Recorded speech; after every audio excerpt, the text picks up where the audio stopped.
Assalamualaikum warahmatullahi wabarakatuh. Bismillahirrahmanirrahim. Nahmaduka ya ghafuru ya syakuru. Mashalli wa sallim barik ala sayyidina maulana Muhammadin wa ala alihi wa sahbihi asma'in nama ba'du. Saya tidak perlu provokatif, pasti teori saya itu benar. Bukan saya bilang benar itu karena sombong, enggak. Ini sesuai teks. Misalnya begini. Benar enggak kelompok takfiri yang suka ngafirkan orang lain? Itu pasti tidak benar. Logikanya gampang.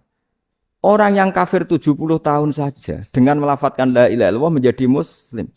Masa dengan kalimat yang sama yang muslim menjadi kafir? Itu logikanya kan enggak ketemu. Orang kafir 70 tahun untuk menjadi muslim disuruh baca apa? La ilaha illallah. Tapi gara-gara baca la ilaha illallah nyekel patok jadi kafir.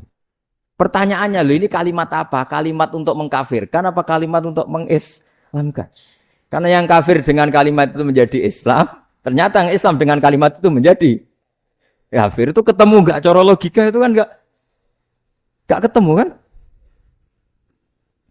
Makanya cara pikirannya Abdul Hasan As-Sadzili, dan saya setuju pikiran itu.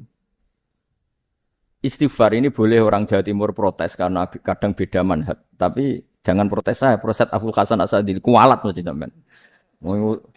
Ketua Torekoh napa? Sadzili ya. Cara madzhab Sadzili, dan Anda boleh berbeda madzhab, mencari khasnya wong kampus sing wani beda. Beda kapasitas lah, pokoknya butuhnya beda. Dan ketok pinter, ketok kritis tuh. Cara madzhab Abdul Hasan As-Sadzili itu gini Pak Rektor. Jadi istighfar itu baik. Tapi ba'da kamali tauhid, setelah tauhidnya itu benar.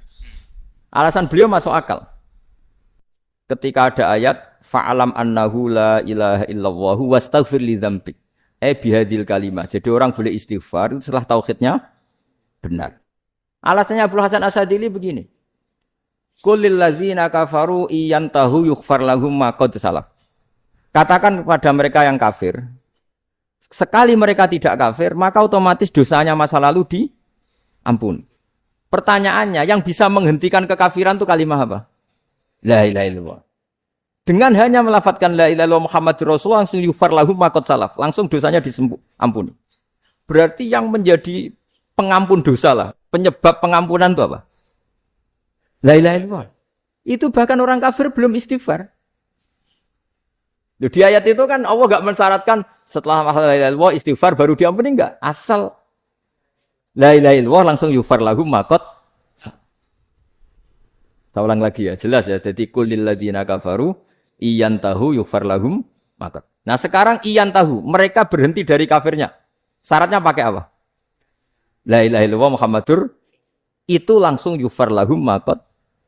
Artinya apa? Ghufranullah itu bisa didapat hanya dengan mujarrodut tauhid, yaitu hanya dengan melafadzkan kalimat thayyibah. Dan sahnya istighfar juga berdasar kalimat thayyibah itu. Misalnya gini, orang kafir sebelum Islam melafadzkan astaghfirullah, astaghfirullah, astaghfirullah, kira-kira diterima enggak? Enggak kan? Karena syaratnya istighfar ba'dat. Nah, makanya dalam madzhab Sadzili istighfar itu setelah la ilaha illallah. Karena cara pandang ya seperti itu. Jadi fa'alam annahu la ilaha illallah wastaghfir li dzambi. Jadi dengan kebenaran tauhid saja ini sudah cukup kita insyaallah layak diampun. Karena innallaha la yaghfiru ayyusyraka bihi wa yaghfiru ma duna dzalika liman yasha. Jadi orang yang tauhidnya benar itu bisa diampuni Allah asal tauhidnya benar. Itu Allah ngendikan liman yasha wa yaghfiru ma duna dzalika liman yasha. Dawe Imam Suyuti walam yakun liman yastaghfir. Jadi orang yang bertauhid secara benar meskipun gak sempat istighfar itu tetap potensi diampuni. Karena bawaan tauhid itu sudah menjadi layak diampuni. Kayak orang kafir sekali ngelafadzkan kalimat tauhid mbok gak istighfar langsung diampuni. Nah, karena melihat seperti itu terus orang berlomba-lomba memperbanyak jumlah ngelafadzkan la ilaha illallah. Jadi kita yang alim, kita semua, saya tidak bilang saya, kita, termasuk yang di pinggir-pinggir saya. Ngaku alim, orang masalah lah, soalnya. Kita semua yang alim-alim itu tahu bahwa la ilaha illallah itu super. Sudah bawaannya tauhid, juga punya kelayakan Nah, kemudian nasib kita agak sial. Malah kalimat ini dituduh bid'ah, dituduh khurafat. Mergo Nabi enggak pernah tahlilan, Nabi enggak pernah Nabi gak pernah tahlilan kalau diartikan Nabi ra tau maca la ilaha illallah ana gak kalimah ini. Nah, ini provokatif ini. Jadi ini sudahlah keanehan-keanehan ini kita terima karena ciri utama wali, ciri utama ulama itu wa udzu fisabili harus pernah disakiti. Jadi kalau Unisma sakit karo dituduh apa? Dituduh bid'ah itu berarti belum calon ulama. Calon ulama itu wa udzu fisabili harus disakiti. Jadi kalau kamu disalahpahami itu ya harus santai. Ya termasuk provokatif tadi. Termasuk diatur tadi itu. Jadi kalau cara berpikir kan, karena mereka itu memang kalau kita turutin itu, memenya itu terlalu, kadang menghujat kita itu. Enak ya jadi KNU, ada orang mati, datang, kiainya dapat makan, dapat rokok, terus pulang. Gitu. Jadi apa, terus kita kayak tersangka, terus kita kan kayak tersangka, terus tertuduh, terus yang orang NU ya memenya juga nggak kalah ekstrimnya. Boleh ya ajaran orang nggak boleh ngasih-ngasih kiai gitu. Berarti boleh dong ajaran kikir. Jadi memang kadang apa ya, cangkem elek lah bahasa kasarnya itu. Itu memang kadang lebih mengenakan kalau kita datang ke acara mayat kan dapat makan, dapat minum. Kalau yang sohibul bed rokok ya dapat rokok. Kalau kiainya dapat wajib, kadang 20.000, kadang 50.000. Terus memenya itu kok setega itu ya ada orang meninggal kok malah kita makan-makan. Seakan-akan kan kultur ini biadab kan gitu. Tapi yang orang NU kebalikan bales. Oh ternyata nggak boleh ya mayat disodakoi. Ternyata nggak boleh ya orang dermawan. Berarti Islam membolehkan medit ya gitu. Ya yang mau dene kan. Tak angen-angen itu luwih mandi timbang takbir ya. Karena ini kan memicu emosi kan. Memicu apa? Emosi. Nah, tapi saya kalau disuruh bela mana itu tidak ada yang saya bela. Ya seorang sudahlah kalau mau nganggur saja sudah itu. Ya tapi itu memang apa ya? Itu khazanah Islam. Ada yang kritik, ada yang enggak. Ya itu memang khazanah. Ya biasa aja kalau saya biasa. Karena dulu ulama itu sudut pandangnya itu ya seperti itu. Ada yang ulama suka ibadah itu sholat, ada yang milih apa tidur. Sampai Imam Ghazali bilang suatu saat ibadah terbaik di zaman akhir itu tidur kan. Sholat aja kalah sama tidur kan. Tapi itu loh ya, yang wajib tetap loh ya, terus kamu gak sholat wajib. Begini beliau mencontohkan itu. Ada orang sholat tahajud terus obsesinya itu ingin hajatnya terkabulkan. Sementara yang tidur obsesinya nikmati rahmatnya Allah, boleh tidur, bisa tidur. Kata Imam Ghazali, timbang kita tahajud terus nuntut pangeran aduk turu kata.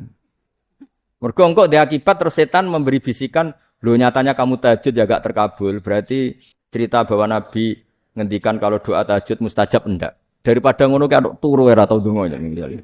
Timbang ngabri-abri Islam ya, timbang ngelek-ngelekin apa? Islam. Jadi ulama itu mulai dulu itu sudah berpikir. Banyak orang menjadikan tahajud, sholat malam itu media untuk hajatnya. Dan kalau enggak kesampaian ini mutung. Nyalahkan kiainya ijazah ramandi. Macam. Daripada ngono ora usah apa? Tahajud turu wae. Dan jenis kayak ini tuh banyak. Makanya ulama kayak saya itu saenake dhewe itu ya jarak. Saya sering didolani muhibbin terus bilang, "Gus, saya doakan gini-gini saya mau nyalon bupati atau saya gini." Saya bilang, "Gak waduh orang ndonga, nek ra mandi darane ulama dongane ra mandi." Nak mandi, kamu jadi bupati tetap nganggep karena beli. Sopo sing ora roh bupati saya juga beli. Ribet kan? Ketika mereka jadi ngunsurkan doa kamu apa karena kemarin beli? Yang beli maksudnya enggak beli enggak usah tersinggung. Jadi ribet ngadepin. Enggak artinya gini loh, doa itu jangan dipakai begitu. Kalau minta nasihat, tak nasihati jadi bupati yang baik, gubernur yang kalau minta doa itu resikonya. Akhirnya gigi kalau diminta doa ya doa sebenarnya diisinya itu enggak doa kemenangan. Itu enggak selamat gitu. Karena ribet. Makanya Islam itu doa itu setelah iman. Aturan iman benar baru doa. Aturan iman benar termasuk Allah itu yaf'alu ma yasha, boleh melakukan yang dikehendaki. Allah enggak boleh terdikte oleh doa kita, enggak boleh. Ya saya ulang lagi ya, mazhab Hasan Asyadzili ini khas kita. Jadi la ilaha illallah itu didahulukan sebelum istighfar. Tapi kebalikannya mazhab Imam Sanusi itu dibalik. La ilaha illallah itu kalimat yang sakral. Karena yang sakral dibutuhkan muqaddimah. Yaitu yang melafadzkan harus yang sudah bersih, yang sudah steril baru melafadzkan la ilaha illallah. Maka dalam mazhab Sanusiyah istighfar dulu baru la ilaha illallah. Nah, cara mazhab Abdul Hasan Asadili kebalikan, istighfar itu sah setelah sahnya tauhid.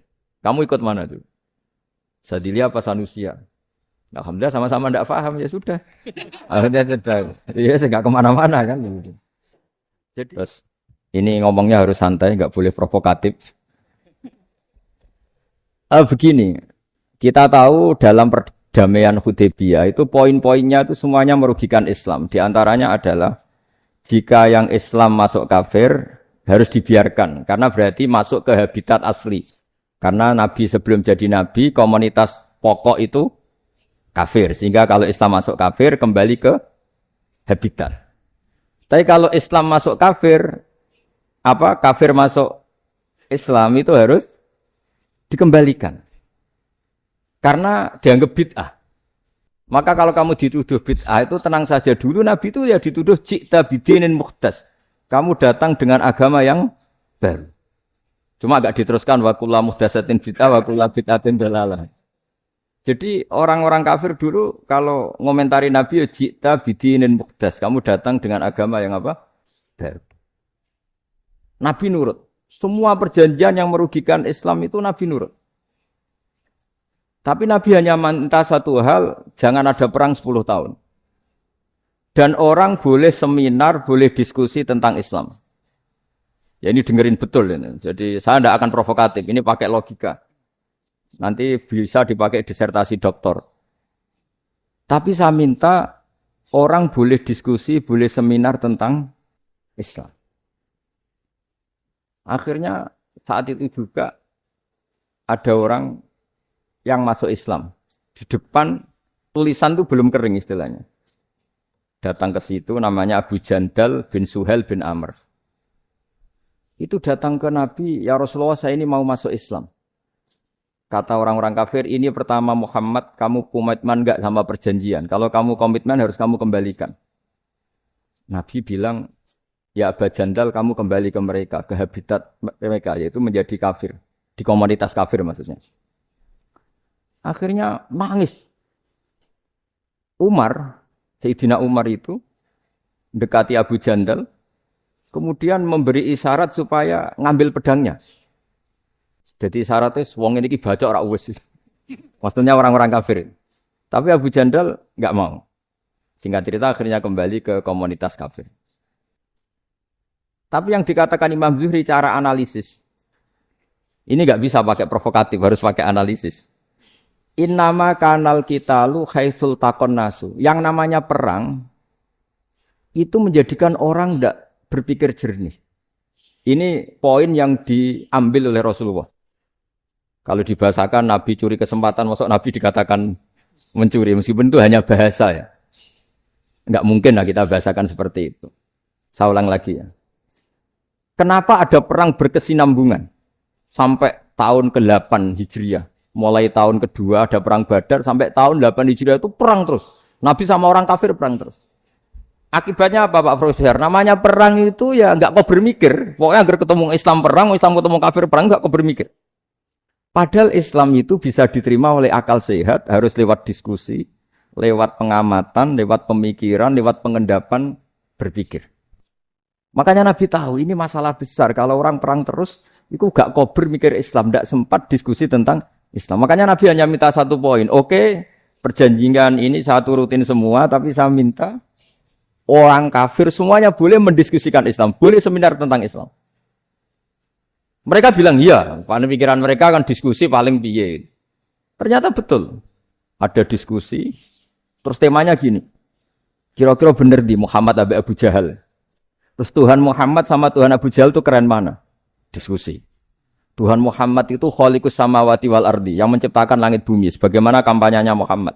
Ya mereka masih jangkar bilang Muhammad. Kalau Tuhan kita, ya berhala itu yang kita bikin, yang kadang rusak, yang kadang kudanan, terus lemutan, pokoknya terus diskusi.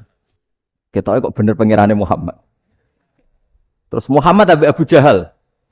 Mulai dhisik Muhammad tuh ora tau bodoh nih. Mulai dulu Muhammad tuh gak pernah bohong. Abu Jahal, waduh, wis bodoh nih ngongkonan. Wis ribet kan? Dan semua diskusi itu mengarah ke kebenaran Islam. Wah, akhirnya ngomong kafir sing tokoh-tokoh ya cara Jawa yo. Wah, semane jebule masalah ini kan. Artinya gini, kalau kita ingin Indonesia damai, sebenarnya yang untung itu Islam. Karena Tuhan yang menciptakan langit dan bumi tentu gak akan diperbandingkan atau akan dikalahkan oleh Tuhan yang lahirnya saja sudah di bumi. Misalnya kita menjual Tuhan Allah, siapa itu yang menciptakan langit bumi yang ada sebelum langit bumi? Bandingkan dengan Tuhan yang lahirnya di bumi. Ada tanggal lahirnya, ada aktenya, itu kan sudah ribet kan? Begitu juga kalau memperbandingkan tokoh. Muhammad itu siapa? Tokoh yang bisa menyatukan pan-Arabik, tokoh yang begini-begini, yang sayang istri, sayang keluarga. Dibandingkan dengan tokoh Abu Jahal Abu Lahab yang corong jauh penggaweannya yang ngerugikan orang lain. Akhirnya orang itu mulai tertarik sama Islam. Makanya kata Az-Zuhri, pakai bahasa dulu, falam yaklim ahadun bil Islam. Tapi kalau sekarang yang populer itu bahasa yatakallam. Sebenarnya yang benar itu bahasa kalimah yaklimu kalaman, karena masdarnya itu kalam, berarti sulasi nopo mujarrad. Tapi di fi'ilnya itu mujarradnya enggak kelaku. Jadi di fi'ilnya takallama ya takallamu, tapi untuk masdarnya yang kelaku kalaman. Jadi ini agak unik, agak enggak lazim. Sebenarnya kan takallama ya takallamu takalluman, tapi di masdarnya kalam populer, tapi di fi'ilnya tidak populer. Saya teruskan ya. Ini penting sekali. Jadi menjual Islam, kalau boleh dibahasakan menjual, itu tetap enak dalam kondisi damai. Karena kalau kita perang, itu bawaannya kalau ketemu ya perang. Kalau ketemu perang, sehingga orang itu rakober diskusi loh. Saat benernya Islam sampai kafir itu bener di. Karena tidak kober diskusi, tidak sempat diskusi, orang yang milih yang kafir. Karena yang mayoritas yang kuat. Sementara Islam zaman itu lemah. Lah Nabi itu yang diminta hudnah, yang penting kita damai. Terus orang boleh mendiskusikan, benar mana kita dan mereka. Ya setelah diskusi ya tadi kan nggak mungkin Allah yang begitu keren, hebat, pencipta langit bumi, dibandingkan berhala yang mengurus dirinya sendiri saja tidak bisa. Walhasil terus orang mulai tertarik sama Islam dan aturannya nggak boleh dilarang diskusi itu.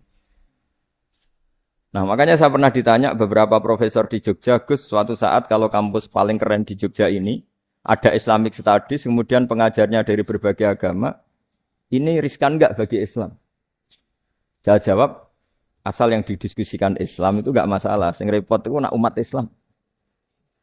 Karena kalau umat Islam yang jadi percontohan, banyak raja yang dolim, banyak pemimpin muslim yang dolim, terus identik dengan Islam itu jadi dolim kan ribet. Ya kalau pas umat Islam, kalau Islam yang kumat kan jadi masalah kan. Nah ini kan terus jadi beda umat Islam sama Islam yang lagi apa? Kumat. Singkat cerita terus Islam mendapat posisi yang luar biasa. Nah makanya di sini diistilahkan falam makanatil hudnah, ketika ada perdamaian wa amanan nasu ba'dum ba'do, orang merasa aman, itu fatafawadu fil hadis wal munazaah. Mereka berdebat, munazaah itu berdebat. Keren mana konsep Muhammad dengan konsep Abu Jahal? Keren mana konsep Tuhannya Muhammad dengan Tuhan kita? Terus diskusi dan mereka akhirnya ikrar, wah yang benar ya Muhammad loh. Di mana-mana Tuhan tuh ya sebelum langit dan bumi. Di mana-mana Tuhan ya punya reputasi menciptakan. Masa Tuhan reputasinya diciptakan, kayak berhala dan sebagainya. Ibadah juga gitu. Ibadah wong kafir itu kalau tawaf itu telanjang. Ibadah Muhammad santun pakai pakaian. Terus akhirnya mereka mulai tertarik Islam. Sehingga saya lihat di beberapa tafsir, saya memang tidak akan ngomong yang tidak serius. Ngergani Unisba ben sawangane pemikir serius. Akhirnya apa? Ulama dulu itu sebegitu rileks nerangkan tauhid. Lalu kenapa Asma ini yang ya ini kan khas NU ya, khas pesantren. Sebenarnya saya keberatan pakai istilah khas NU, pakai khas pesantren karena NU itu anaknya pesantren, jangan dibalik pesantren anaknya NU karena sebelum ada NU itu ada pesantren. Tapi kayaknya Unisma lebih suka pakai bahasa NU. Dan saya ya agak-agak orderan yang terpaksa disuruh ngomong. Ini apa ya agak kacau sebetulnya ini agak kacau. Jadi NU itu sama pesantren itu tua pesantren. Jadi NU dilahirkan pesantren, bukan dibalik pesantren dilahirkan NU. Sehingga barokahnya didirikan pesantren ini, kadang nyuwun sewu sekali Mbah Hasyim, itu kadang besar beliau itu ora dituruti wong NU. Jadi Mbah Hasyim cara kula kok dadi Mbah Hasyim ya mangkel. Mbah Hasyim itu ngarangno kentong. Nggih ngaramno beduk, tapi wong NU nganggo kentong. Beduk. Dan uniknya Mbah Hasyim enggak tersinggung. Karena ciri khas pesantren itu membolehkan perbedaan apa? Pendapat. Itu masyhur khilafnya Mbah Hasyim sama Mbah Fakih Mas Kumambang. Itu sampai dikitabkan. Saling ngeritik, saling macam-macam lah. Jadi cara berpikir Mbah Hasyim, ketika Nabi rembukan, ini gimana ya cara menentukan waktu sholat? Ya pakai kentong ya Rasulullah. Dzakalin Nasara itu untuk orang Nasrani. Ya pakai buk itu trompet. Dzakalil Yahud itu untuk orang Yahudi. Terus, ada yang usul lagi, pakai api ya Rasulullah. Dzakalil Majusi itu orang Majusi. Setelah itu ada orang datang lari-lari cerita mimpi azan tadi. Ya itu terus dipakai sarana pemanggilan sholat ya azan itu. Sehingga Mbah Hasyim menolak kentong. Karena mantas sababi qaumin fahuwa minni. Beliau keras sekali sampai bilang haram. Beliau judulnya ya haram. Al-Jasus Antakhrimin Nakus. Setelah naskah itu sampai ke Mbah Fakih Mas Kumambang di Gresik situ, di daerah Dukun situ. Dulu enggak ada WA ya, jadi sampainya ya lama. Makanya saya sampai sekarang enggak punya WA karena ya saya ulama kan kalau WA-an terus enggak jadi ulama. Enggak jadi ulama main WA-an terus itu. Ya itu termasuk rektor enggak kau bermikir itu mesti kebanyakan WA. Karena kan otaknya didikte oleh sesuatu yang masuk. Sesuatu yang dilihat itu kan pasti mendikte kita. Beda kalau yang enggak WA-an kan mikir apa kita yang menentukan. Kalau WA-an kan kita ditentukan. Mau mikir anaknya butuh apa gara-gara WA informasi Jakarta mikir Jakarta. Padahal secara kewajiban ngapain kamu orang Malang mikir Jakarta. Gara-gara WA mikir Jakarta belum selesai ada berita di Sulawesi, mikir Sulawesi. Habis itu mikir NTT. Makanya semua orang sekarang merasa tokoh nasional gara-gara informasi yang masuk itu nasional. Jadi Mas Yo RT yang mikir gimana Gus Indonesia. Padahal RT. Sampai lupa kalau dia itu RT. Jadi semua orang sekarang merasa tokoh. Dan itu gara-gara apa coba? Akhirnya semua orang juga punya ide tentang nasional. Harusnya negara itu gini-gini. Jebule wonge sing duwe ikon itu sapa? RT. Ribet kan? Saya teruskan. Setelah naskah itu sampai ke Kiai Fakih Mas Kumambang. Beliau itu marah besar. Ini harus dilawan. Dan saya bukan karena benci Mbah Hasyim. Beliau teman saya ketika ngaji Kiai Mahfud di Mekah. Jadi Mbah Fakih dan Kiai Hasyim itu teman ketika ngaji di Mekah. Cara ngelawan tuh lucu. Lucu. Gak ilmiah tapi gak ilmiah wong alim tetap ilmiah. Di mana-mana serupa itu tidak sama. Ya kalau mungkin zaman Nabi di Madinah itu zaman itu kentong itu identik dengan milik Nasrani. Di Indonesia beda. Pos kampling ya kentong. Kebakaran ya kentong. Wae sarapan orang di LP ya pakai kentong. Jadi tidak ada jaminan kalau kentongan itu identik dengan Nasrani. Lalu haramnya di mana? Yang di mana-mana tasabuh itu identik. Ini tidak identik. Mulai masalah kan? Mulai masalah. Jadi beliau gaya judul Hazruus. Hazruus itu kepala bergeleng-geleng. Sekarangan kok ngene. Jadi sekarangan kok provokatif gitu. Nah. Dan itu Mbah Hasyim ya hormat Mbah Fakih hormat Mbah Hasyim. Saya sendiri secara pribadi itu lebih suka pendapat Mbah Hasyim sebetulnya. Karena bagi saya sholat itu sakral. Ya sudahlah kalau sakral ya dipanggil dengan sesuatu yang sakral yaitu kalimat thayyibah adzan. Tapi saya tidak akan bilang kalau kentongan itu haram. Karena kalau haram alasannya mirip orang Nasrani. Sementara pos kampling ya pakai kentong, ada banjir ya kentong, ada kebakaran ya kentong. Jadi tidak identik untuk misa atau untuk sholat ala Nasrani. Tapi itu dulu ya rileks saja. Dua beliau itu ya saling menghormati, padahal saling kritik. Dan dulu ulama yang beda madhab itu ya saling menghormati. Imam Syafi'i itu kalau sholat di kawasan Masjid Abi Hanifah ya tidak kunut. Ketika ditanya kenapa kamu tidak kunut, sementara engkau berpendapat kunut itu sunat. Ikroman di hadal madhab. Saya sangat menghormati madhab. Imam Ahmad bin Hanbal itu berpendapat kalau orang pakai kam, pakai iftisot atau hijamah itu batal sholatnya. Sementara Imam Syafi'i mengatakan tidak batal apa sholatnya atau wudunya tidak batal. Tapi Imam Ahmad itu ditanya, apa kamu makmum Syafi'i? Bagaimana mungkin saya tidak makmum sama wali kutub seperti Imam Syafi'i? Padahal menurut keyakinan Imam Ahmad ini sholatnya batal. Ini habis iftijam udah wudu. Tapi tetap saja beliau. Karena perbedaan pendapat di furu' itu lazim. Di Quran itu sampai lihat di tafsir Tobari itu ada ayat bal naqdhifu bil haqqi 'alal batil fayadmaghuhu fa idza huwa zahid. Qadhafa itu kalau di kamus tak lihat itu takallama bila dalilin. Qadhafa itu yes pokoknya sekenanya. Artinya gini, kebenaran Islam atau kebenaran hak itu kamu taruh sekenanya saja itu tetap menang. Apalagi kamu taruh secara teratur, kamu taruh sekenanya saja itu tetap menang. Sehingga di sini banyak sahabat yang hidup di Cina. Sekarang juga banyak orang alim yang milih hidup di Amerika, banyak orang alim yang milih hidup di Inggris. Dan mereka pede, percaya diri karena kebenaran itu kamu letakkan di mana saja, itu tetap akan menang, akan menemukan momentum kemenangannya.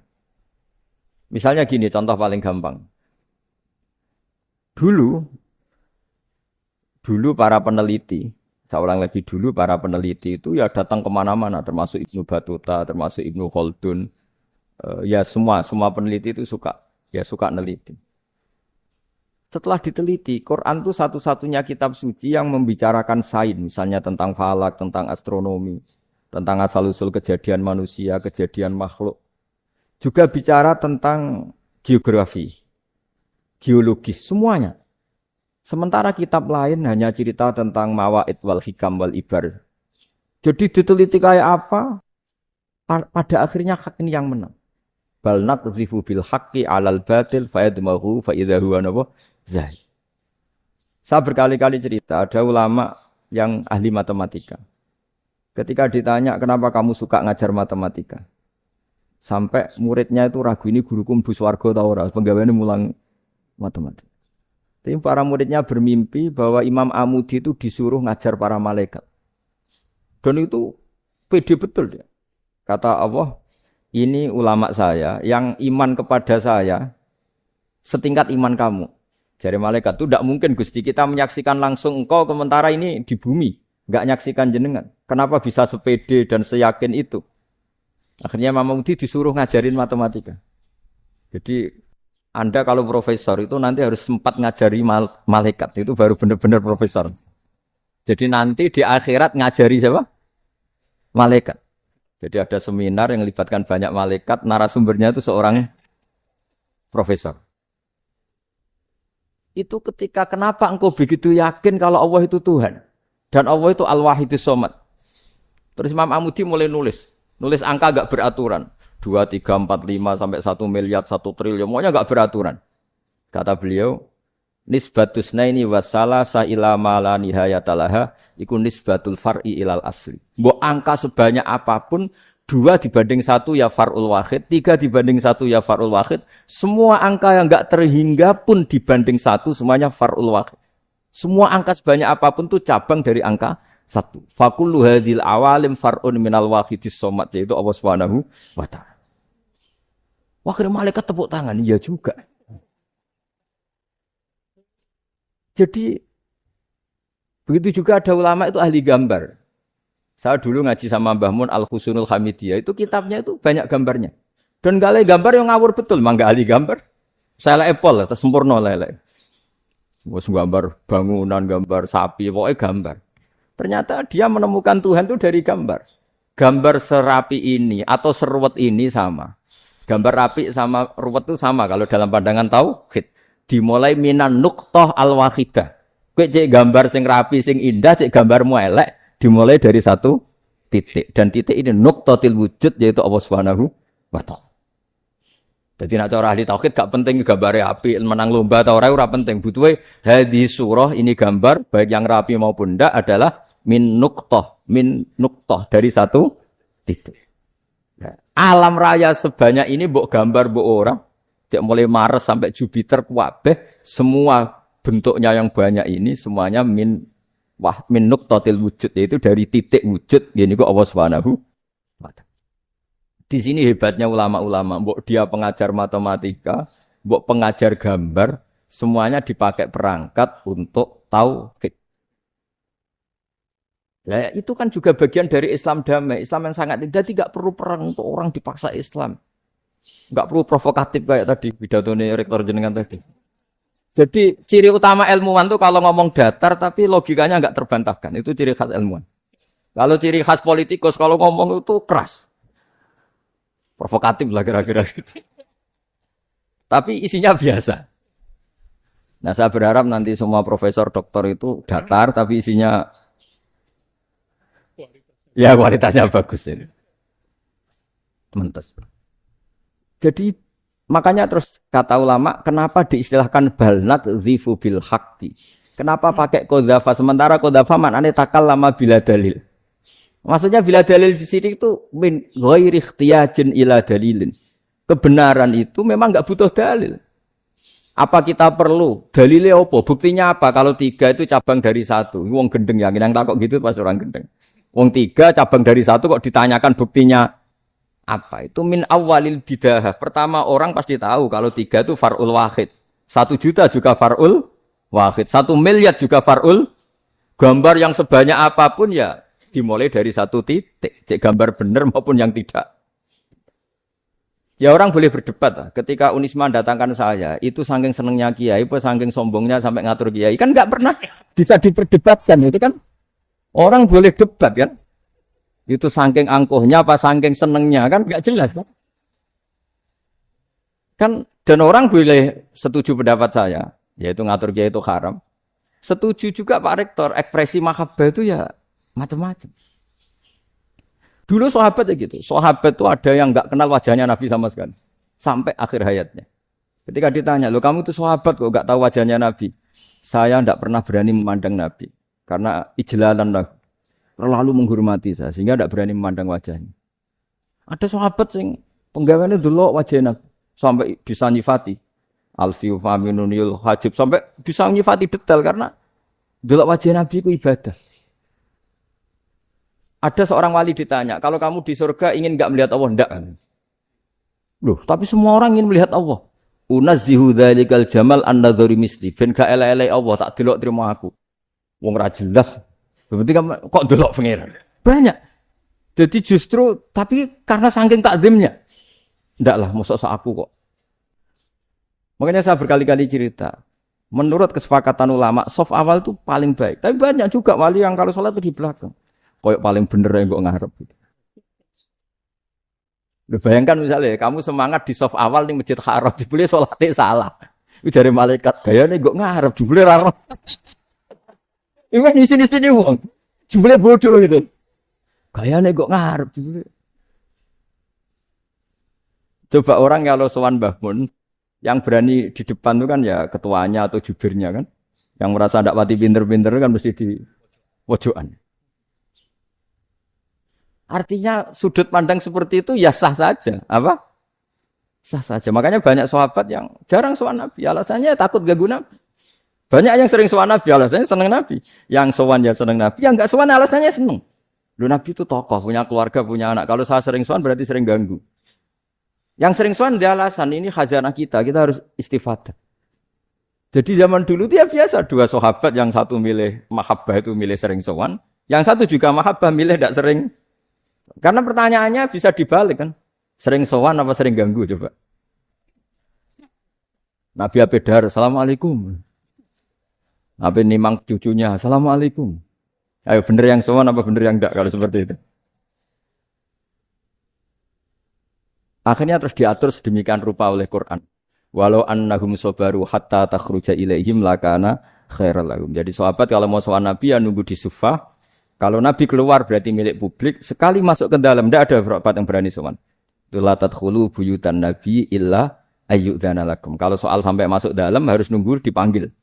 Karena sekali Nabi masuk dalam itu milik privat keluarga, milik istrinya, milik cucunya, milik keluarganya. Dan Nabi sekali keluar ke ruang itu berarti milik publik. Itu terus jalan tengah. Karena kalau Langsung masuk, bayangkan, saya itu sering menyaksikan. Mbah Mun habis ngaji 2,5 jam ngaji Jalalain. Baru masuk, Assalamualaikum. Padahal yai mungkin mau ke kamar mandi, mau ini itu. Jadi dulu itu Quran sangat modern. Sebelum ada dokter ngatur tamu, rektor ngatur tamu itu Islam sudah modern. Dia kan gak fair kan? Misalnya saya ke Unisma harus janjian pakai ini. Terus kalau misalnya ke sini selonang-selonang kan lucu kan, mentang-mentang kiai terus juga sowan-sowanan selonang-selonang. Padahal kalau kita mau ke mereka pakai protokol. Sering gak fair dunia ini. Tapi karena aku kiai ra oleh gelo ya sudah. Akhirnya saya memutuskan gak gampang kemana-mana karena itu. Saya sering didatangi ajudannya menteri, Gus mau ada tamu dari Jakarta tanggal ini. Mesti saya bilang, mereka milih tanggal yang mereka kosong. Kok ndak mikir apa saya pas itu kosong? Tak jawab ndak sebelum diatur bahasanya dan tawaduknya. Gitu. Akhirnya dibalik, datang lagi. Gus jam jenengan kosong apa kita menyesuaikan. Lah itu lagi dia akhlak kata saya. Itu baru punya akhlak kata saya. Bukan masalah gengsi ya. Saya sendiri itu dolan ke alumni itu jarang karena ya takut. Kiai kan yo nganggur jam 09.00 nganggur, jam 10 nganggur. Bisa saja alumni itu kerja di pabrik, bisa saja yang latihan ekonomi di pasar. Jika kalau saya datang jam 9, iki kiai sing nilai santri ini, apa kiai sing ganggu santri. Nah karena orang ini melakukan rutin gak kok berpikir, pokoknya ngono jenenge silaturahim. Mau nyerah kok berpikir, padahal kalau diangen-angen ini kiai yang nilai santri ini, apa kiai yang ganggu santri ini karena datang di jam kerja. Nah, teruskan ini biar khas pesantren atau khas NU lah, kalau bahasa Pak Rektor khas NU. Ini Ben sampean tahu beberapa perbedaan itu lazim. Halaman 24. Ya, halaman 24 sama 25. Tak baca, ini masih orisinil. An Sufyan bin Uyainah, ini juga gurunya Imam Syafi'i. Kata Sufyan bin Uyainah, beliau cerita, Kana Isa wa Yahya alaihi masalam ya'tiyanil qaryah. Fayas'alu Isa an syirori ahliha. Wayas'alu Yahya an khiyari ahliha. Jadi Nabi Isa dan Nabi Yahya itu satu generasi, sama-sama masih muda. Kalau di satu kampung, yang Nabi Yahya tanya, ini keluarga terbaik siapa? Saya mau nginap di situ. Karena kumpul orang baik itu nyaman. Kalau Nabi Isa kebalikan, keluarga terburuk mana ya? Saya tak di situ. Nah terus, akhirnya faqala lahu Yahya, lima tanzilu ala syirarin nas. Kenapa kalau kamu bermalam, kok malah kumpul orang-orang yang nakal? Innama ana tabibun udawil mardo. Saya ini nabi, barat dokter. Di mana-mana dokter yang ngumpuli yang sakit, ngobati yang sakit. Makanya di NU itu ya banyak kiai jazab mengumpuli yang nakal-nakal. Nak tepak yang ngentas yang nakal, nak ra tepak ya katut. Ini adu nyali lah sudah gitu. Tapi itu ada ilmunya, yaitu niru Nabi siapa? Isa. Kalau kamu dokter penelitian tuh cari daerah yang banyak pandemi apa yang bersih? Yang banyak pandemi karena yang namanya penelitian ya di situ kan. Kalau kamu dakwah ngentas kemiskinan, ke daerah miskin apa daerah kaya? Nah sama kalau ngentas kefasikan ke daerah fasik apa daerah orang soleh? Tapi itu Nabi Isa. Nah kalau kamu tidak Nabi kan potensinya kan gitu. Tapi setidaknya bahwa kita sering disalahkan karena punya beberapa tokoh yang ngancani fasik-fasik itu sebenarnya ada dalilnya, yaitu Nabi siapa? Isa. Nah terus masalah tegas dan lunak. Ketika ada mahasiswa misalnya pacaran, boncengan lanang dan perempuan. Itu pilihan kita apa? Kalau tegas, terus gak mau mendengar kita. Misalnya gini contoh gampang, tak beri contoh Pak D. Jangan orang tua, nanti secara fikih itu beda. Nah ini kan kita orang pesantren, nah, biasa ngaji fikih detail. Kamu Pak D seorang perempuan, mahasiswi misalnya, sering pacaran. Setiap ke situ sama pacarnya kamu diam saja. Padahal kamu dosen keislaman. Mesti pamanaan kamu nyimpulkan, ternyata pacaran itu tidak apa-apa. Buktinya Pak D itu tidak negur, menengah. Ini berarti as-sukut alal mungkar. Tapi kebalikannya, Pak D ini terkenal keras. Nak rono mesti ada kuponaan. Akhirnya yura rono. Mesti ngerti nak mesti diamuk. Nah, dua orang ini sama-sama gagal kan? Yang lunak menjadikan ponakannya pacaran terus karena enggak negur sehingga dikira membolehkan. Sing keras juga enggak sempat bina wong rono era wani. Akhirnya dua orang ini sama-sama enggak ketemu, enggak sama-sama enggak berkesempatan membina kan? Gagal membina kan? Karena yang keras ponakannya tidak pernah situ, berarti nggak bisa bina kan? Yang lunak membiarkan berarti juga ada bina. Nah Islam itu antara dua itu. Ya agak terlalu lunak, nggak terlalu keras. Karena kalau terlalu keras, misalnya ada kiai terlalu keras, lu masyarakat mau tanya itu gimana? Lari kan? Lu saya ini punya pengalaman pribadi. Saya ini kan kecelok orang alim. Itu kalau pernah ya saya tuh berusaha ya pokoknya ya umumnya orang alim lah. Tenang, terus anteng, nggak gejlok-gejlokan. Itu nggak ada yang tanya. Saya mimpi ketemu beberapa ulama itu disalahkan. Terus umat saya kalau mau tanya itu ke siapa? Wong alim wis wibawa, meneng tambah banget wibawane. Bala Qur'an sering gojlok rektor macam-macam. Terus wong wanita kok. Saya biasa ke pasar pandangan dicegot orang. Gus, putri saya itu sering keluar darah tapi melebihi batas haid gini-gini. Kalau badhe sowan jenengan, gak usah sowan ning kene mbek ngadeg-ngadegan. Terus tanya, yang haid berapa hari, Gus? Ya supaya rudat ilal adat. Adat sebelum dia punya penyakit istihadah itu berapa? 6 hari ya sudah, kembali 6 hari lainnya mustahadah, tetap sholat, tetap normal. Tapi kalau saya wibawa, moro pasar go tasbih dulu. Iku mesti wong salaman njaluk donga yakin. Tapi baru kayak rada uraan ketemu wong-wong. Dol pening ndi? Mak pening ndi? Gus beneran Gus ketemu jenengan kula wingi badhe tuwa kok. Ini tanya. Jadi uraanku itu amdah. Lha nek sampean asli, iki asli uraan ini. Karena ndak uraan lah tetap ndak wibawa kan. Jadi baru kayak uraan itu ya banyak. Saya itu kalau ngantor di Jogja itu banyak orang yang tanya. Ya biasa tuh tanya macam-macam. Karena saya uraan. Ke pasar ya orang, bahkan di bis sering ketemu orang. Wah beneran Gus kalau badhe sowan jenengan badhe tanya ini. Ya sudah di sini aja.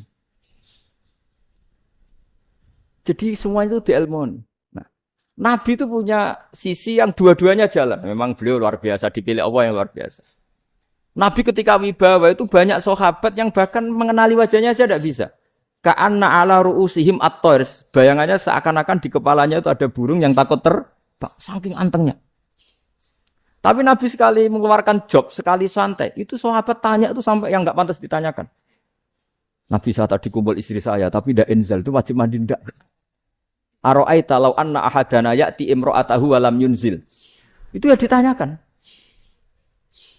Nabi mun kumpul itu betul saged inzal sepundi. Guys metu lagi. Ya ada yang tanya macam-macam. Ya saking ada sahabat dipanggil Nabi tambah lari, dipanggil lagi tambah lari. Pas jenengan nyeluk, pas kula kumpul bojo kula. Lah kula kuwatir jenengan orang suci, saya belum mandi, makanya saya lari. Nabi ngendikan innamal mukmin thahir, ya nak masalah ketemu kiai ra apa-apa ijek junub. Penting kok nak salat kadus sik. Tapi Nabi sekali pakai madzahirul jalal, tapi pakai wibawanya, itu orang enggak berani ngomong. Tapi sekali Nabi rileks, itu orang bisa tanya apa saja, termasuk halal yang enggak pantas. Ada sahabat itu tanya lucu, tanya Maimunah. Maimunah itu ya cantik tapi sudah agak tua. Maimunah, ya umal mukminin, hukume ngambung bojo pas Ramadan piye? Wah gak roh aku, gak tahu diambung kan Nabi Muhammad. Tanya Saudah, wah malah ngarah diambung kalau Saudah itu kan wis tuwa itu. Lucunya istrinya dia jawab, tanya Aisyah yang mungkin Nabi yang mungkin tanya Aisyah. Itu yang usul ya istrinya Nabi Maimunah. Selalu Aisyah. Tanya Mbak Aisyah. Ya Amirul ya ummul mukminin gini-gini. Wah, Aisyah yang cantik masih perawan kan. Qabbalani Rasulullah bahwa Nabi biasa ngambung-ngambung pas Ramadan dan beliau tetap puasa. Akhirnya fakih ngarang kan wa takbil fi Ramadan wa tublah la tubtilu shauma ngambung ora. Iku udah biasa di sini. Ya nasu bojone ayu. Ndak ini artinya seasik itu. Jadi garwane Nabi sing ngrasa rodok tuwa. Wah, aku ora tahu. Kok Aisyah. Serilek itu dulu itu. Maksudnya orang-orang Islam pertentangan itu. Maksudnya dia balik. Semua ini bedanya orang pesantren sama orang kampus. Kalau orang kampus mau cerita agama itu rahmatan lil alamin, tapi nyontokno rileke ora iso. Agama itu rilek, tapi nyontokno rileke ora iso. Mergo ya rapati ngaji. Ora iso, dadi mau gawe kaidah kok Islam itu rahmatan. Jadi Nabi itu lah, Allah juga gitu. Allah itu kalau sudah memperlihatkan madzahirul jalal, itu mbok malaikat Jibril rawani. Ketika Allah dengan madzahirul jalal. Tapi kalau Allah dengan madzahirul jamal, madzahirul apa? Jamal. Iku yo gojo-gojo kan ambek makhluke gojo. Yo buli-bulian cara sakniki. Ya sampean delok ning hadis syafaat itu, akhiru man dakhalal jannah atau akhiru man kharaja minan nar itu di beberapa judul. Ada seorang rojul yang ahli neraka ya, dintas mbek pangeran terus ditudono swarga. Gusti, swarga, sengiler tok ora wong wayu, roh wis ngiler tok. Ngerjaluk Gusti mosok roh tok ora oleh mlebu. Jarimu asal mlebu metu kon neraka ora jaluk-jaluk meneh. Sumpah lho ya, gak jaluk apa-apa meneh. Mboten Gusti. Sekali saya keluar dari neraka ndak akan minta apa-apa lagi. Wallahi, wallahi. La as'alu ghairaha. Maksudnya ghaira khoslah, ghaira tilkal khoslah. Ya niku pokoke selain keluar dari neraka saya ndak akan minta lagi. Didono swarga wong do kelon seru wibet kan.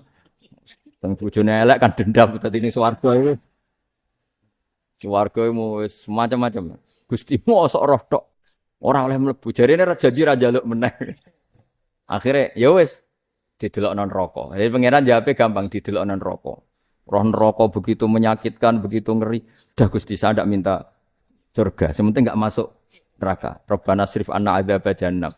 Setelah lama itu diadepno swarga njuk mlebu swarga. Diadepno neraka. Akhirnya ya sudah. Saiki mlebu swarga gak apa-apa. Iku jawabe lho, atas tazyub jenengan ngenyek kula. Wong karuan ra ahli swarga kok mlebu swarga.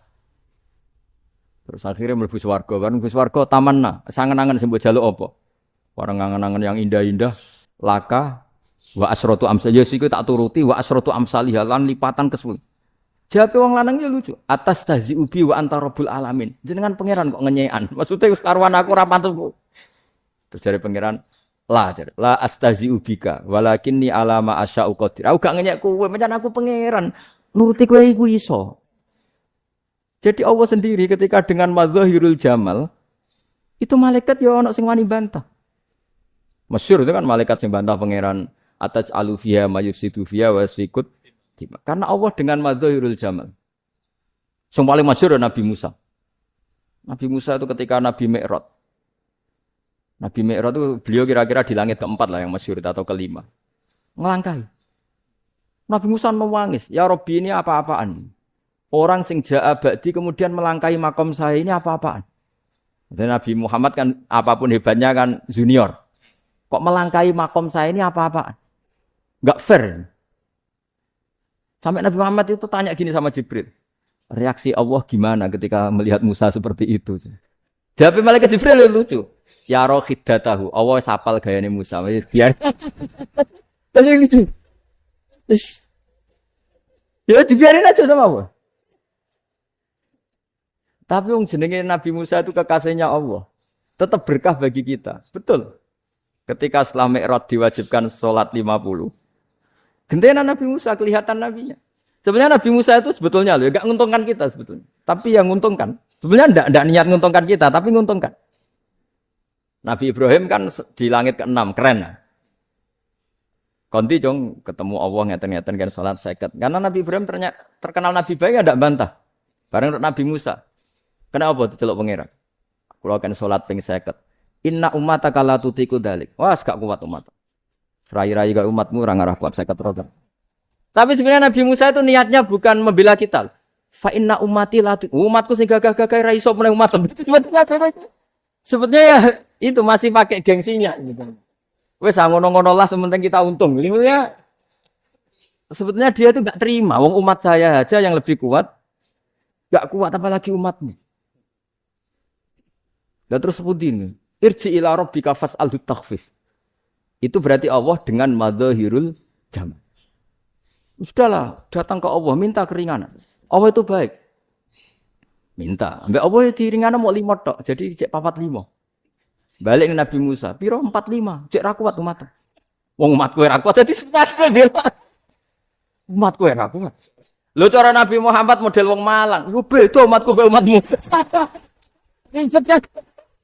Itu. Lalu Nabi Muhammad kan tidak seperti itu kan? Tidak punya akhlak Malang kan? Akhlak. Maksudnya akhlaknya mujur itu, enggak akhlak yang baik gitu. Ya, akhlak yang mujur, bukan yang Malang gitu. Jadi Nabi ya manut. Tinggal 40 kan, dikurangi lagi 35 sampai 9 kali kan. Masyhur itu. Ya kan kalau dikurangi 55 kan berarti turun naik kan 9. Itu setelah 5 itu Nabi Musa cek usul, masih ragu. Iku cara Nabi munggah nentek. Ini entek ya. Terus iya ada tuntas betul. Bebas. So bebas. Terus munggah ado-ado lha opo? Apain itu? Akhirnya Nabi Muhammad sudah sampun ya kalimah Allah. Saya ini malu sama Allah. Sudah 9 kali dan diturutin terus. Jadi Allah kalau dengan madzahirul jamal itu Nabi Musa biasa nego sama Allah. Tapi ketika Allah dengan madzahirul jalal itu Nabi Musa enggak berani. Yaitu di hadis syafa'ah. Hadis syafa'ah ketika manusia datang ke Nabi Adam, ya tuna Adam. Ya Adam anta abul basar ngene isfa'li ana inda rabbik. Kamu saya minta mensafaati kita. Nabi Musa, Nabi Adam, inna rabbi qad ghadibal yawma ghadaban lam yaghdab qablahu mislah wa la yaghdab ba'dahu mislah. Ini Allah sedang murka besar dan tidak akan murka seperti ini lagi. Sudah saya tidak berani, nafsi. Nabi Ibrahim enggak, termasuk Nabi Musa ketika itu ya enggak berani. Karena Allah dengan madzahirul jalal. Itu Nabi Musa enggak berani. Sudah saya sendiri itu pernah salah. Yaitu saya membunuh seseorang yang enggak disuruh oleh Allah membunuh itu. Yang pas jotosi orang Kipti. Akhirnya datang ke Nabi Muhammad. Pas ke Nabi Muhammad, Allah dengan madzahirul jamal.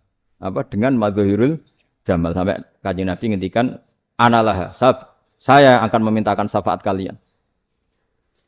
Terus fa'ahmadu rabbi bimahamida allamaniha rabbi. Saya muji Allah dengan pujian-pujian yang orang lain tidak tahu, hanya saya yang diajari, kata Rasulullah. Nah di sini menurut banyak ulama, termasuk kitab yang saya baca, kenapa Muhammad sebagian namanya Ahmadu? Itu dari af'al tafdil. Fa Muhammadun Ahmadu min ghairihi.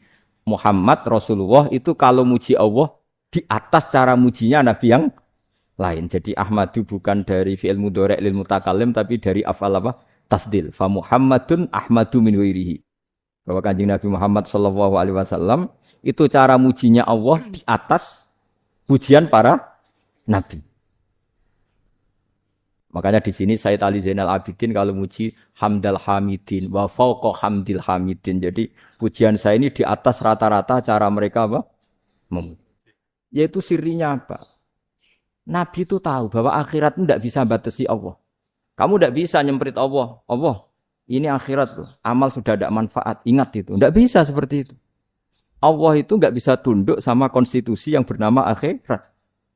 Artinya Allah meskipun di akhirat tetap duwe hak yaf'alu ma yasa atau yaf'alu ma yurid. Enggak bisa kamu terus wah ini akhirat, amal ra iso dikirim wong mati, amal ra iso dikirim. Yo pangeran kok mbok atuh.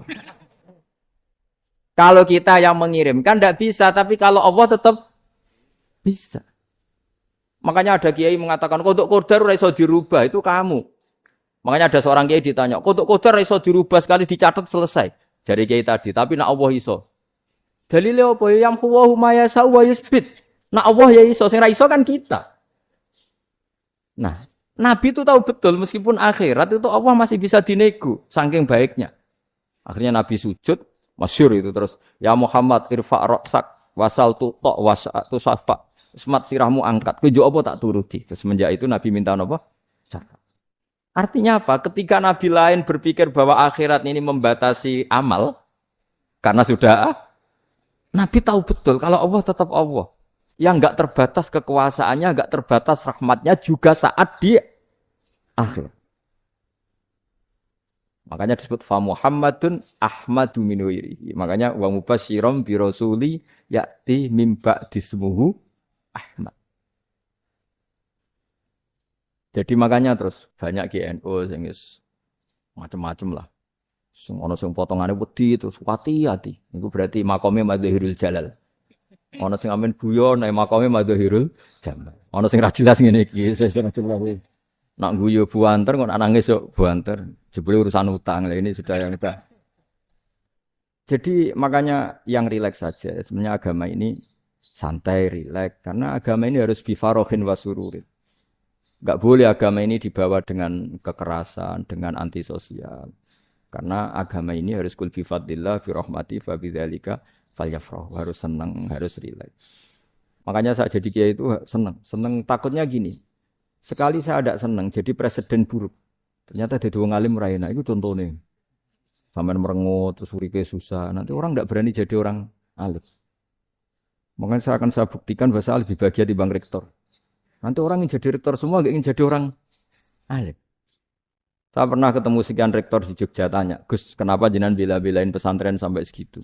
Kan keren kampus NU, sekarang ada Unisma, ada NU Jogja, ada NU Jepara gini. Terus tak bilangin gini, sampai rektornya itu istighfar. Kan? Saya bilangin gini, ini sekaligus tak kasih tahu ini rektor Unisma ini. Tak bilangin gini, andai kan tidak ada kiai kayak saya itu Islam bisa tutup. Kok bisa Gus? Misalnya ada perempuan haid faqal adat. Itu kalau untuk tahu hukumnya haid daftar dulu ke Unisma. Daftar dulu kan? Setelah daftar nunggu pelajaran haid. Baru tahu haid setelah 3 tahun dari masalahnya gitu. Tapi baru kayak kiai ketemu saya di jalan, Gus anak kula nu haid ngeten-ngeten mboten normal hukumnya piye? Oh, hukumnya ngene dibalekno ning adat. Ora usah registrasi, ora usah daftar.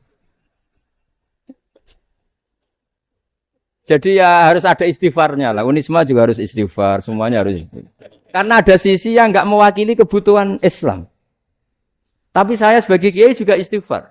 Karena fakta hukum mengatakan yang boleh jadi KUA yang jabat, yang boleh kemenak yang punya gel. Dan ini yang mengawal Islam secara undang-undang karena mereka yang bikin. Nah, karena kiai tidak punya gelar tidak bisa jabat di situ. Saya juga istighfar. Jadi tidak sampai untuk yang istighfar. Karena yang kebutuhan ini terwakili yang punya gelar. Tapi yang punya gelar juga harus istighfar tadi. Mosok kepen roh hukum haid dengan ini kuliah se. Ngentek. Itu aja nanti nunggu guru yang pas mata pelajaran itu.